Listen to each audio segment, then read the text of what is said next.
የጋሞ ዞን ዋና አስተዳዳሪ የሟቾች ቁጥር 107 ደርሷል ተባለ።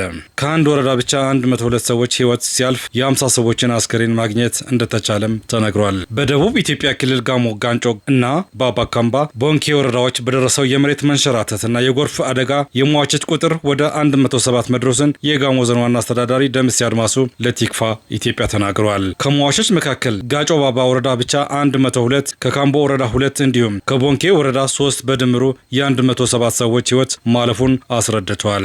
ዶክተር ደምሴ እስካሁን በተከናወነው አስቸጋሪ ፍለጋ የ57 ሰዎች አስከሬን መገኘቱና በጋጮ ባባ ወረዳ የቀሪ 50 ሰዎች አስከሬን እየተፈለገ መሆኑን ተገልጿል። የአካባቢው መልክዓ ምድር አስቸጋሪ መሆኑን አስከሬን ፍለጋውን ከባድ ማድረጉን የገለጹት የዞኑ አስተዳዳሪው ጉዳቱ ለደረሰባቸውና ለተቀሉ ወገኖች የአስቸኳይ የዕለት እርዳታ የተደረገ መሆኑን አስረድተዋል። የነዳጅና የጋዝ ሀብታቸውን በእሳት እንዲጋዩ እናደርጋለን።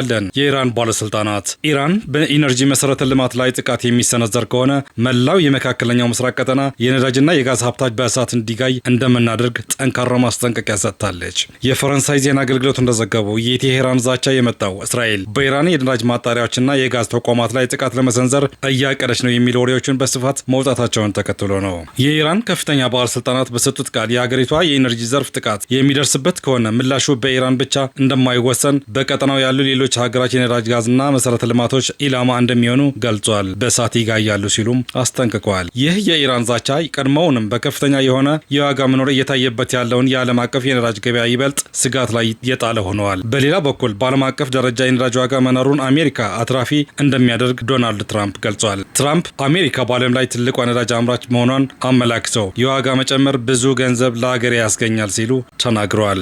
ነገር ግን እንደ ፕሬዝዳንቱ ለእኔ በጣም ወሳኝ ነገር ክፉዋ ኢራን የኒውክሌር ጦር መሳሪያ እንዳይኖራት ማድረግ ነው። መካከለኛው ምስራቅን ብሎም ዓለምን እንዳታወድም ማድረግ ነው። በፍጹም ያ እንዲፈጠር ዶናልድ ትራምፕ የማይፈቅድም፣ አሜሪካም አትፈቅድም ብለዋል።